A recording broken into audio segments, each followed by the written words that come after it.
Live from Orlando, Florida, you're now listening to the OZone Podcast, the voice of Orlando Magic fans. Join us every week for a unique fan perspective on all of the latest Magic news and updates. The show starts now. Welcome back to another episode of the OZone Podcast, the voice of Magic fans. Your co-host today is myself, Anthony. We got Al and a very special guest joining us. Senior writer for The Athletic, covers the Orlando Magic, Josh Robbins. What's going on, sir? I don't know how special I am, but I'm going to try to be for the duration of this podcast. Thanks for having me. No, thank you for joining us. I can only imagine how busy you are, especially with so much going on right now.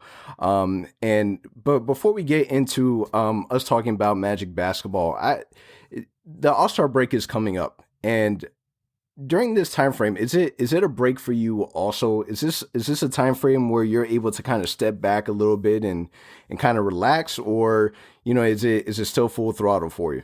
It'll be nice to have a couple nights without games, but a colleague at the Athletic, Darnell Mayberry, and I have a big project that we're aiming to have published on or around Tuesday. So there's a lot for both of us to finish up. I'm not convinced that this will be much of a restful break. We'll see. I would like to say I'm optimistic, but I'm not. But I do enjoy that project. It'll be a good project. Who do we need to talk to make sure that you get that rest in? Because we need you fully energized with so much that's going on. Don't worry, I'll be fully energized, but thanks for the offer. Josh, you've been covering the team for what it seems like a really long while, since 2009, and so many different teams that, or players, should I say, that have kind of come in and come out of this franchise. Is there any team in particular that stands out to you that you can honestly say that maybe was your favorite covering, whether it be just the ease of being able to talk to the players or the environment that you worked at? Is there any team that you can honestly say that, man, this year was probably my favorite out of all the teams that you've covered? No, not really. I know that's a disappointing answer, but I for pretty much from year one to this year, the players have been extremely professional. The coaches, executives. So in that sense, there's really no difference. Of course, you never forget your first year on a beat. In my case, I certainly won't forget the first year I started to travel regularly. So they've all been pretty enjoyable for sure. It's been a fun beat. It's been a fun beat to cover. I can imagine. And now you joined the team right when the team truly became a good team, right? When you had Dwight kind of taking its peak and the team going to the finals back in 2009. Out of those years, any special memories, any special trips, any games that you remember that really kind of brought out that experience as a new writer covering the Magic? And again, such a fantastic season the team had that year. Well, I remember the Sentinel put me on to help out in the latter stages of their playoff run in 2008-09. So they called me in to help out with some games in the Cavs Magic series, then the Celtics Magic series, the Celtics series first, then the Cavs series, followed by the finals. And I'd covered a lot of sports under extraordinarily tight deadlines right before then. But I learned, including college basketball, but I learned very quickly that things change very quickly in the NBA. Even between two high-level teams playing a finals game, things change on a dime. And when you're writing a game story, you better be prepared for wild swings. So that was a real education. That was a real education. Seventh game in an American League Championship Series or a World Series, that goes very slowly compared to even a regular season NBA game. That was a quick awakening for sure. But I think that goes to it as far as the NBA. The NBA offseason is a season in its own. Even for the journalists and the reporters, it seems like you guys are just as busy during that time frame, as it is during the actual season. And when I think about other major league sports, and obviously I'm not as passionate about the other ones. But even from people who are, they always tell me that, you know, the NBA, there's just so much more that goes into it from across the board. Even from the fan base, the business side is interesting to a lot of people in the fan base. So I get where you say that, you know, it's constantly changing. Now you've had to experience the NBA now during the pandemic. Has it been challenging for you at all to kind of work in a new way where now your interviews, some of them have to be through Zoom conferences and not be there in person? I'll be happy to answer that. But before I do, I just want to provide a statement first, just to say, really, the people who are really suffering are those who've lost family members, who have family members who remain sick, or people who have lost their jobs, their businesses. That's the real tragedy. So nothing that any of us have experienced from a coverage standpoint can compare to that. I wouldn't even suggest that. But just in terms of the jobs we do, just within that extraordinarily narrow scope, yes, it's tough. It's tough. You can't cover the game. You can't cover a pro anything, no matter what you're covering, by doing it remotely or virtually. You need to have that face-to-face interaction. You need to be as close to the center of the action as possible. So yes, it is tougher now. All of us are making do compared to the real suffering. It's not even close to a blip on the radar screen. But I think every single journalist out there looks forward. That's one of the reasons why we're looking forward to the end of the pandemic. The laundry list is long. This pandemic couldn't end quickly enough. Just been rotten. I know. At least it seems like we're getting to that point now where we can finally see the end of it. We got now, I think, it's 17 NBA teams allowing fans back into the arena. The vaccine seems to be getting more and more out there for the public to start getting access to them. So it seems like we're seeing the end of it, and hopefully that continues because, like you mentioned, I think we all miss just regular life in general. Now, not even talking about sports, just being able to see the family, being able to see our friends in a regular setting. So hopefully we can get to that point fairly quickly here. But I did want to ask you something that we always hear David Steele and Dante talk about in their podcast and their broadcast, the traveling aspect with the team. I know so you get to go with the team and travel with them at times and cover them in person. Do you miss any of that? Are there any particular cities that you miss visiting that you're not having the access to at this moment? Any restaurants that you loved visiting that you're not having the access to right now because of the pandemic? So can you share some of that with us? Oh, sure. The answer is yes. I miss it terribly. Now they are Dante and David Steele, Jeff Turner. They are actually on the team plane, and so as I try to remind them all the time, they have it 100 times easier than anyone who goes commercial. They have no right to complain. Not that I've ever heard them complain. They haven't. I think a journalist derives a lot of energy from being on the road. Yes, it's exhausting. It's tiring to get up immediately after covering a game until 2 a.m. and then catching the first flight out to the next night. Yes, it's fatiguing, but it's really energizing too. And of course, you need to be around the team in order to have a true, your best sense of the pulse of the team. So I miss it. Do I miss certain cities?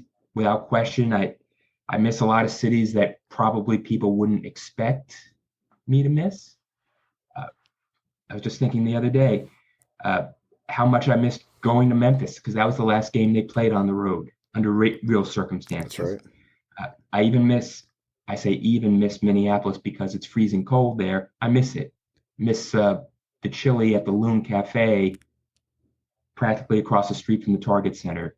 I miss Sacramento. Very few journalists, I think, enjoy covering games in Sacramento. I disagree with them. I love it there. Portland, LA, I just go on and on. I miss that. Of course, that's not the real lure of the job, but it's a fortunate benefit. I've been very lucky just to see all of our country and Toronto. Lucky that way. Yeah, I mean, I can imagine that even networking, just being able to either have dinner or meet up with some of the other journalists, I'm sure that kind of hinders that aspect of the job that, I'm sure is a benefit of the traveling. Now, this season it's been an interesting season. We started off the season pretty hot. A lot of the fan base were a little disappointed with the offseason. We were kind of expecting more was going to happen, but the team, the front office really wanted us to kind of go with what we had. Not having Jonathan Isaac was obviously a kind of hindered some of the fan base perception or expectation for the team. But one of the highlights was us being able to see Cole Anthony, which I'm not sure if it was a surprise for everyone else, but it was a surprise draft pick in my opinion for me, just because it was, outside of what we were expecting the front office to do. And then Chuma Okeke, a healthy Chuma Okeke getting on the court.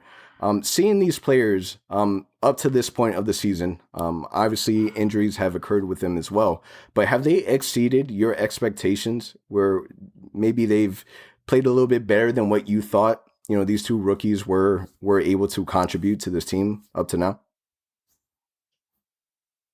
In many cases, yes. I'm very impressed with Cole Anthony's toughness, his grit. He obviously loves the game. I think I agree with Steve Clifford when he says all those qualities give him a chance to be really, really good. So that same, and then Chuma Okeke, I am lucky in the sense that I had seen Chuma Okeke up close in person before the pandemic, so I had a sense of how big he was. That surprised me when I stood next to him, how big he was. And now that I know how large he is, I've been surprised at how bouncy, how quick on his feet he is. He's not a speedster, but he's agile. He's fast. He's got a very unusual sense and feel for the game on offense for a rookie. I can't think of many other Magic young players who they've had in the time I've covered them who had a better sense of his strengths and his weaknesses than he does. And he makes his teammates play better. And I think his three-point shot is extraordinarily promising.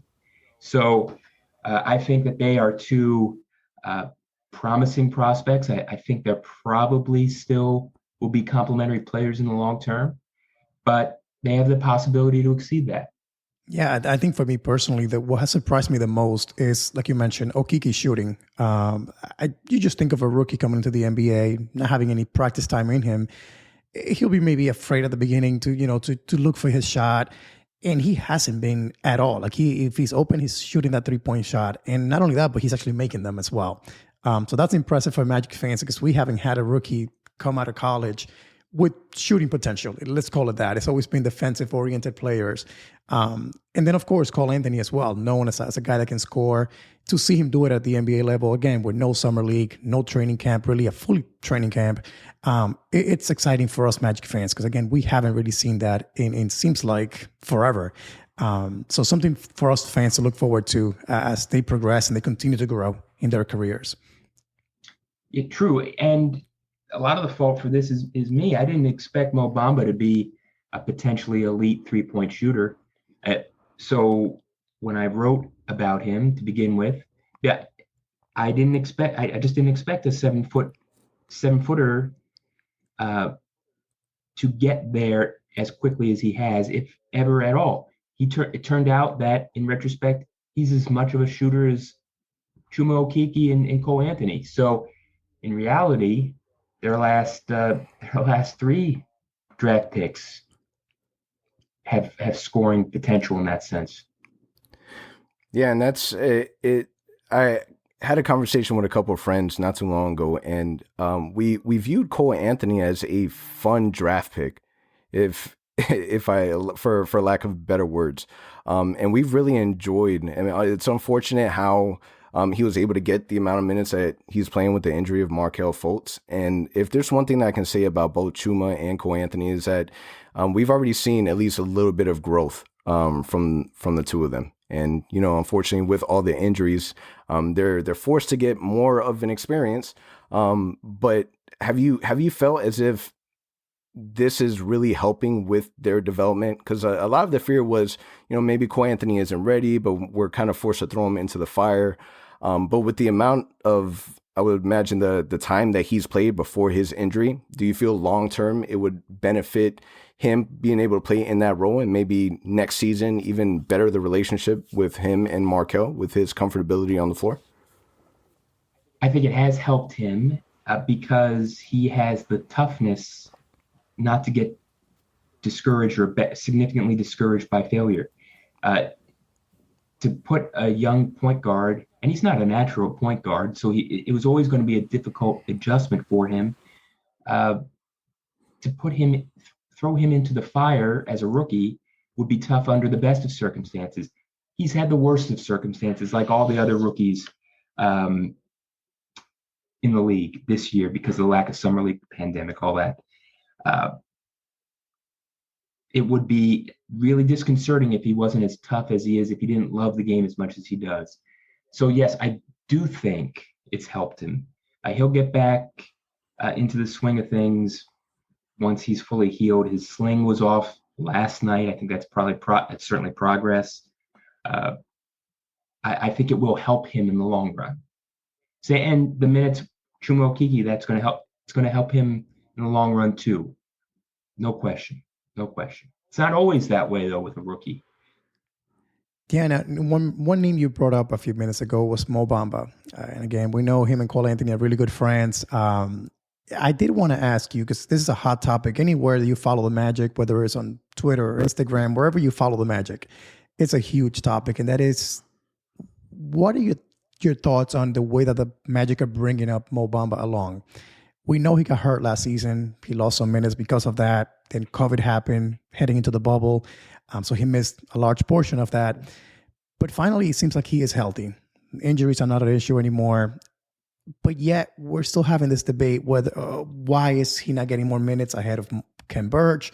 We recently saw or heard from Clifford saying, hey, he's finally going to get more minutes. He needs to get his conditioning up. And yet, the game against Dallas, we did not see him out there at all. So in your opinion, what do you think of the situation, and are the Magic doing the right things by Mo Bamba at this particular moment? You're right. The essential commonality to the entirety of Mo Bamba's career has been injuries, or in the case of his COVID situation last year, illness. Fortunately, he wasn't that sick, but it had some after effects on him. What I'd like to point out is that the Magic have actually tried two approaches to Mo Bamba's development. And I don't think that's often mentioned or discussed among fans. Maybe I don't write about it enough in my writing. He was given the second string center job during his first two seasons.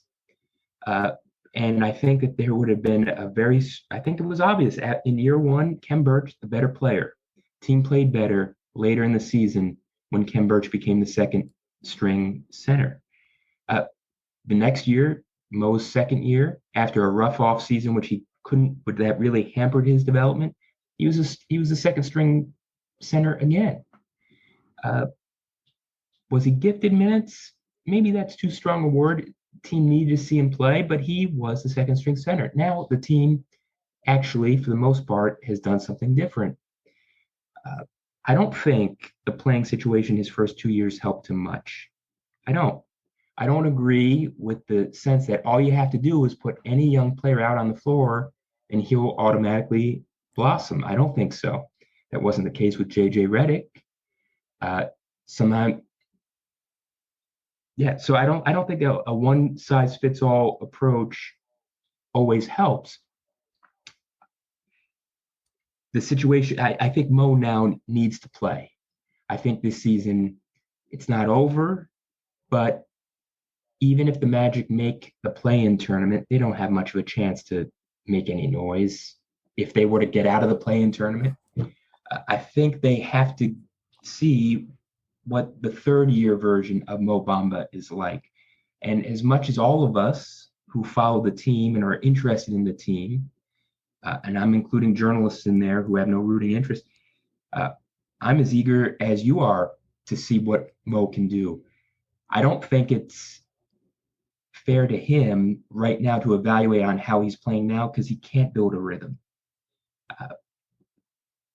It almost has to be game after game where he plays. It's a rotten situation. Yeah, and I think that's what makes it upsetting is the fact that, as a fan, we watch him play 10 minutes on a blowout. And he puts up, 14 points, 6 rebounds, 3 blocks. You're like, okay, we saw some good stuff in there. But then we don't see him for, 2 to 3 games. And then even after that, he plays some solid minutes. Again, I forgot the team that we played before Dallas, and it's passing by me. But he did really well in the minutes that he got in that game. And then we didn't see him at all against the Dallas game. So I think it's just unfortunate because, like you said, in order for us to see who he really is, has he really developed, you got to give him minutes. You got to give him a run where you say, hey, for the next week at the very least, let's give you 10 minutes, 12 minutes a night, show us something. And we just feel like that's been happening. He's been blocking shots. He's been more aggressive, grabbing rebounds. He's been hitting the 3.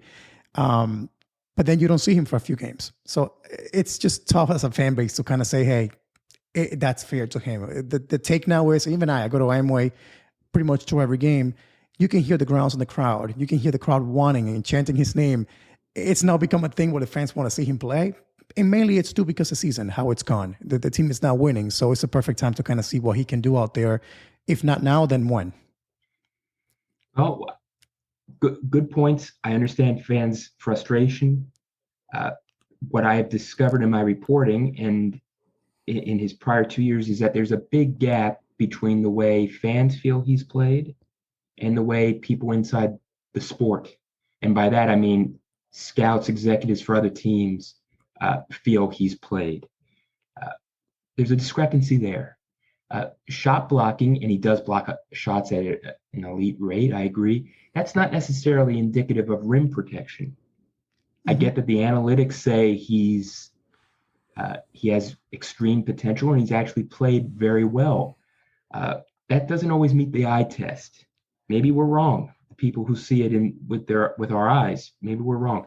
Maybe the fans are right. I do agree, though, that it's important for the team to see what he can do. It's critical. And no one has seen the best version of Mo Bamba yet.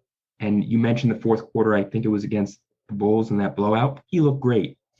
On his best day, Kem Birch couldn't have done what Mo did that night. So this is this should be one of the team's top priorities the rest of the year. And then he's got to show what he can do. And he's got to do it with a super high motor, a motor that's equal to Kem Birch's. And to your point, I think that Cliff probably has, he obviously has a difficult job because it's his job to put the best player, to put the players in the best position to be able to win games. At the same time, you're trying to balance development. In this instance, we're speaking Mo Bamba. Now, the fear could also be that there's friction, and this is from an outside perspective, but it could be seen that maybe there's friction between Mo Bamba and Coach Clifford. An example is early on in the season when when Coach Clifford has said that Mo Bamba's ways away, and then you had an interview with Mo Bamba where he said, well, that's just Cliff saying that it's ways away if you're not available to him right now. From how you see things, is there a disconnect between Cliff and Mo Bamba, or is Cliff just trying to do the best that he can with the players that he have and put his team in a position to win? I don't think there's a personal disconnect. Mm-hmm. I don't. I think that right now there's a discrepancy within people who really follow and know the game from the inside of the game between the quality of Mo's play and the way fans and perhaps Mo himself perceives his play. And he should have every opportunity to go show that he's right, that the fans are right, that the Magic were smart to pick him 6th overall. So I don't think that this is a personal issue. I do think that anytime someone is not playing to the degree he or she feels like he should be playing, they're going to get frustrated. And I think Mo has dealt with this publicly like a true professional. I don't think you could want more from that. I haven't seen him pout. I haven't heard him complain. He's had every opportunity to complain. He has not. I think that speaks a lot about him. About a 20. Excuse me. I think he's just 21. That speaks a lot about a young person to deal with this in that way. Yeah, because even if you see him now, he looks happy. Like, even when he's not on the court, he's still cheering on his team. He's not the last person on the bench slouching. Like, he's up. He's still rooting for his teammates. 22 years old. I just looked it up. My apologies. No, that's right. Mo Bamba is a good guy. That's a universal sentiment. The other universal sentiment is that no one has yet seen the best version of Mo Bamba. Yeah, I think we're all excited for that moment whenever that happens, and hopefully it is this season that we can see a little bit of that, those glimpses that he's shown, but actually do it consistently, and again be that backup center that we at least need right now behind Vooch as a driving force. Because again, we all know the potential is there. We just got to see it kind of play out now, and see him play to his potential. Josh, now I do want to turn it here quickly to the trade deadline. We are sitting here today, 3 weeks away from the trade deadline. I know a lot of rumors came out today, actually, from Shams and the Athletics doing an amazing job covering all of this. But one guy I do want to bring up first, you wrote about him recently, is Evan Fournier and his future with the Orlando Magic. We've talked about it in our podcast. Seems like every episode we know something's going to happen between now and the trade deadline, more than likely. But I wanted to ask you personally, what are your thoughts on Evan Fournier? Is there a chance that he might be on a Magic uniform past March 25th? Or do you think the Magic are pretty much set on they have to move on and get something back in the event that he does want to walk away and go to a different team in the offseason? I think a trade before the deadline is a real possibility. I'm going to sound like I'm straddling the fence here. I don't think it's a certainty that he gets traded. My gut feeling is that he will not be with the team next year primarily for financial reasons. You just simply can't keep everyone you want to keep in the salary cap age, particularly if they're in their prime and looking for one more long-term contract. That's the issue. That's the problem with the cap. I think it really does depend on who and what in the way of draft picks the Magic could gain as a return for Evan. And most people within the league would tell you that the trade deadline discussions don't truly heat up until 72 hours before the deadline, sometimes 48 hours. So whatever I would answer for you right now wouldn't mean diddly, so to speak. But except to say, I do think it's a very real possibility that he gets traded at the deadline. I'm sorry I can't offer more specificity. If I had it, I swear I would say so. But that's my take on it at the moment. Yeah, in your article, Josh, you shed a lot of light on what seems like an impossible situation with Evan Fournier. If we keep him, it's going to hurt us financially. If we trade him, what you're getting in return back for an expiring contract may not be equivalent. And if we did make a move to replace, because he does carry a lot of the weight offensively and one of the better shootings on the team, then we're kind of hoping that we utilize an asset like Aaron Gordon to be able to accommodate that void. Now, granted, with the roster that we have, who do you see as the most valuable asset that the Magic have that realistically will be moved at the deadline? Obviously, I saw the same news about the Celtics and the Hornets interested in Nikola Vucevic. I'm not 100% sold that that is the best move to have, but who would you say is by far the most valuable asset to bring in, to move out and bring in to better the team? I think right now the best asset that they have is Nik Vucevic. He's a two-time All-Star. He's in the middle of an All-Star season. He's one of the few centers who's a superb three-point shooter and top-notch passer / decision maker. He's not Jokic, but he's within the ballpark. He's within the arena, let's say. Where I think trading Vooch would be very difficult is there are only a total of 24 All-Stars every season. The Magic are lucky enough to have one of them. For a decade now, people have been talking about, well, the Magic don't have a star. Well, is he a game-changing superstar? No, but he is an all-star. So I don't anticipate him being traded. I don't. We discussed Fournier. I suppose it's a real possibility that Aaron Gordon could be traded. I suspect if one thing were to occur before the other, it would be Fournier followed by Gordon sometime in the offseason. But if you were to ask the best long-term asset on the team, I think it's Jonathan Isaac. But he's not going to be traded because he's in the middle of an injury and he is injury prone. So he's not in play this trade deadline for sure.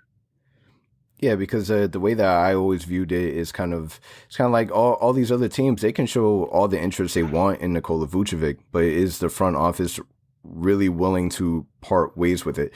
And today, because I was always under the assumption that it wasn't a good idea to move Nikola Vucevic because you weren't going to get back the same value that he's able to provide you on the roster.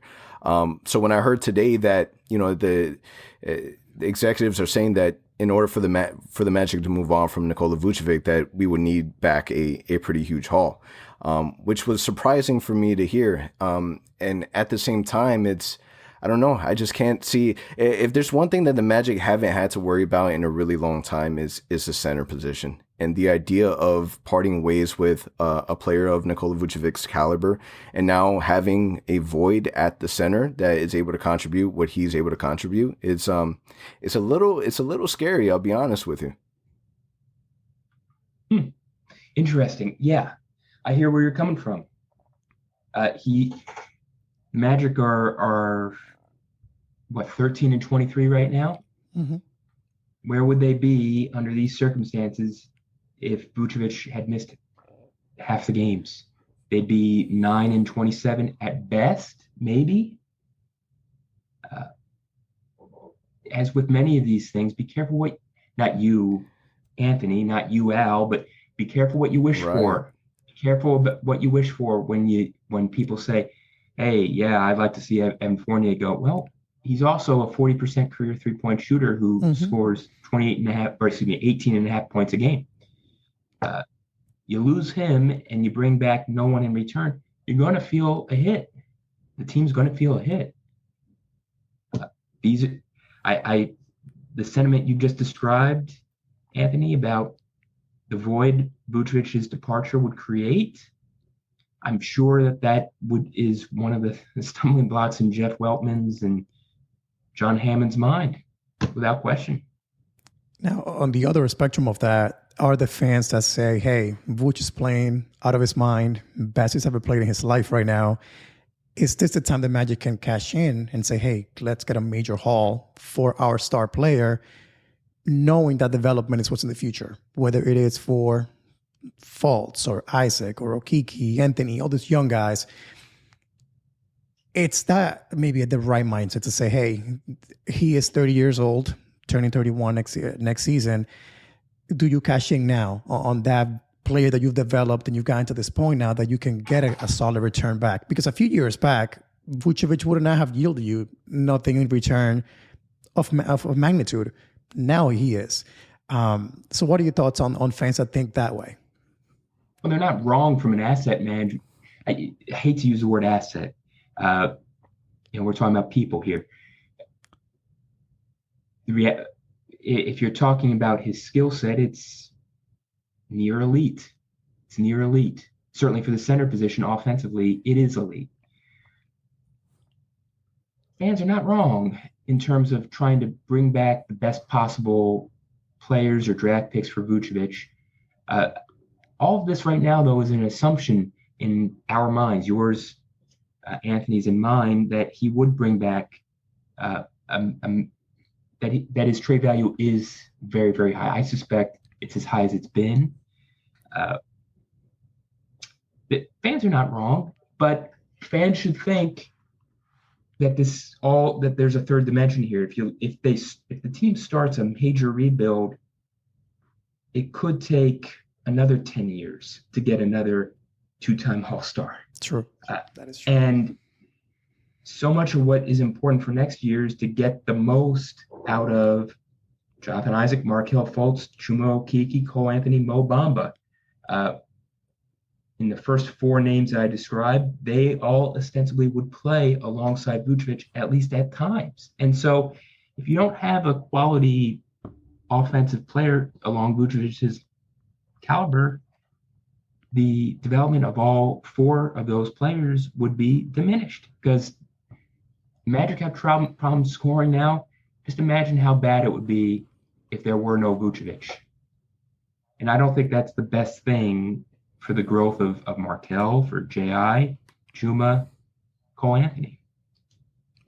Yeah, and I've always viewed Nikola Vucevic as a player that would really last a while in being able to play in the prime that he's in. Because a lot of people bring up, well, he's on the opposite side of 30. But this isn't a player that's mighty athletic. It's not like he's jumping out of the gym. It's a player that he puts himself in the right position. He's really adapted in today's modern NBA, where he's able to shoot on a very, very consistent basis. And again, I'm just throwing it out there on record. I am on the island that I do not want to see Vucevic wear another team's uniform. Even seeing, DJ Augustine wearing a Bucks jersey is still weird to me. So just the idea of seeing Nikola Vucevic represent another team is very difficult for me. Now, this front office has also, you see their footprint in their draft picks that we have on the roster, from Cole Anthony, Jonathan Isaac, including Markelle Fultz and Chuma Okeke. Now, my question to you is there a possibility, or is there a thought in mind that it might be time to cash in on some of the younger prospects? If you take a look at where we're kind of at in the standings, and adding another rookie to this already, what seems like now more young players on this team, is that the right move? I guess my question is it a good idea to have so many young players on this team with the amount of draft picks we've already acclimated? You're asking if the team is too young and it's not advisable to add another young guy to the mix? Yeah, or is it a good opportunity to maybe trade one of the young guys? I don't think any of the young guys have significant trade value, to the degree that Magic fans would hope for, at least. In Markelle's, J.I.'s case, they're injured and have been injured for at least half of their careers. We can go on down the line. So it's interesting you bring that up, because I was just thinking about the rebuild of the Rob Hennigan rebuild, and one of the issues with that rebuild was that they had so many young players and so few quality veterans who were in their primes who would compete for playing time. And also, a lot of those young guys cannibalized each other. Yeah, there's no idea who was the top person in the pecking order, the second person, the third, et cetera, et cetera. In this case, the pecking order is much clearer. And I think that level of structure helps young players. Vucevic is at the top. Fournier and Gordon are second, 2A and 2B. Terrence Ross, maybe 2C. So, no, I don't think as long as there's some veterans, in this case, Vooch especially, I don't think that's so much of an issue right now, especially with an older coaching staff that knows what it's doing. I think if the Magic were to try to flip some of the young guys, that there would not be a significant return I know I sound like someone who is literally carrying a soaking wet blanket and throwing it right on people. That's not my intention, but that is, I think that's where they are right now, and it's primarily because of injuries. No, that makes perfect sense. And one thing that, as you guys are talking about this topic, came into my mind is, so we know Coach Clifford is on contract one more season, right? So next season is his last under contract. If we do go with this youth movement, right? So now, like Anthony said, we have 5 solid young players developing, one more incoming unless a trade were to happen and we trade that pick. Is Coach Clifford the right coach to lead a young team next season? Yeah, Vooch may still be around, but the future is still kind of shaping up to be a young team here that will be developing. Do you see Coach Clifford being the right coach to lead that team with 1 year left in his contract? Or could you foresee a change in the coaching seat? No, I think he's the right coach. I think he and his staff are near elite. They're certainly the best coaching staff, top to bottom, that this team has had since Stan Van Gundy. I don't think there's any doubt about that. This whole notion that Steve Clifford can't coach young guys is ridiculous. It's just ridiculous. Look top to bottom at the young guys he had in Charlotte. They're not high. For the most part, they weren't high ceiling prospects. And the one high ceiling prospect who I guess was in year 3 when Clifford got there, Kemba Walker, developed to the fullest of his potential. Cody Zeller, not a high ceiling prospect. Frank Kaminsky, no. Malik Monk, no.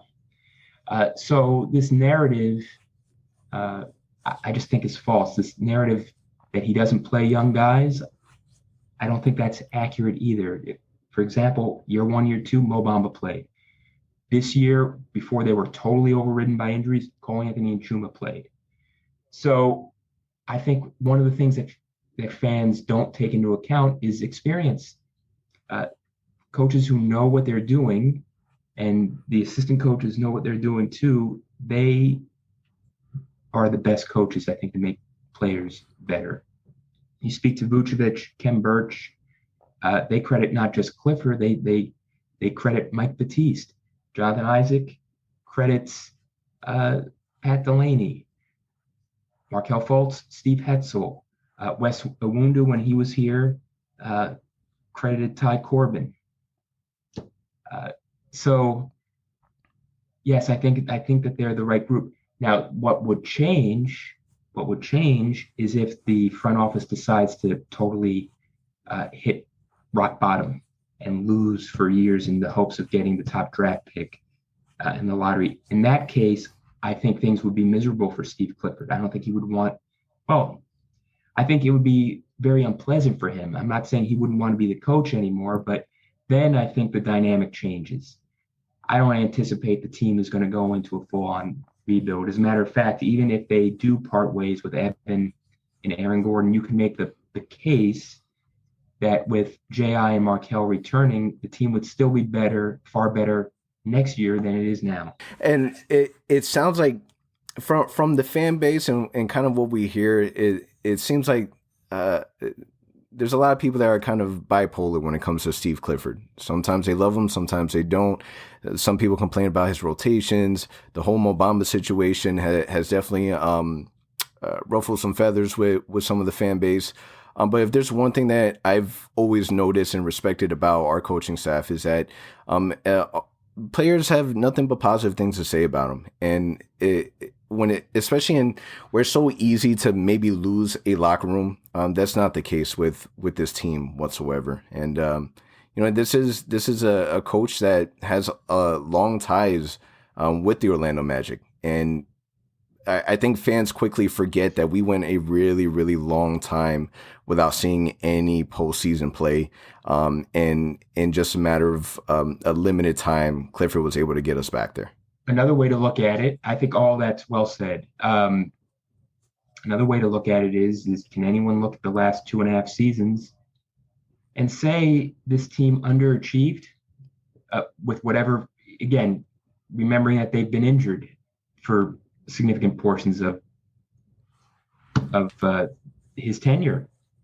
I I don't think it's reasonable to say that they could have done better. I think that he got the most out of this team. Last night, they're down 4 starters. And correct me if I'm wrong here because it's a long list. Fournier, Gordon, Markelle Fultz, J.I. And then another starter, James Ennis. He's out too. So you just can't win when you're that injured unless the one remaining guy you have is a top 5 player in the league. And the Magic don't have that. And that brings up a good point. Can the front office view this as, I don't want to say an excuse, but a reason for the outcome? Could there be a word where they say, well, if we had a healthy roster, then this season would be completely different? Could there be a possibility that the Magic run it back? Yes, I suppose so. I think there's as I wrote before this season, I think there's a danger there. At this team's best, it's probably not it's not a second round team. It's not a team that's going to advance to the second round. But at its best, during this crazy season, if it hadn't been injured, could this team now be the 5th or 6th seed, knowing that almost all the other teams around them are not at their best? Maybe. But I think certainly that's the argument that they can make, that, hey, if they weren't so injured, they'd be right in the middle of things. And I think that's a very dangerous way to view this group, because there's not a single player aside from Vucevic on this roster who you can say is a definite future all-star. It's a very dangerous place to be in the NBA. I mean, one day J.I. could become an all-star.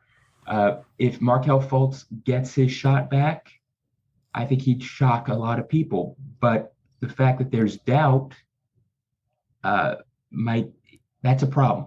That's a problem. In Boston, there's no question of how good the young duo of Tatum and Jaylen Brown is. That's a luxury. That team is set. As long as those players want to remain there, that team's set for the next 8 years. Must be nice, right? That's right. Last question for you, Josh, before we wrap it up today. It's just a simple one here. If you were a betting man, would you place your chips on the Magic running it back next season? Or would you put your chips on the Magic making some drastic moves between the trade deadline and the offseason? So basically saying next season the team will look drastically different than they do this season. Well, we're gonna know a heck of a lot more 3 weeks from today, for sure. I'd be surprised if Evan Fournier is back next year. The degree, I do encourage people to read my article on The Athletic right now as to what the cascade effect would be on the rest of the roster. Do I expect the team to go into a full rebuild next year? No, I don't.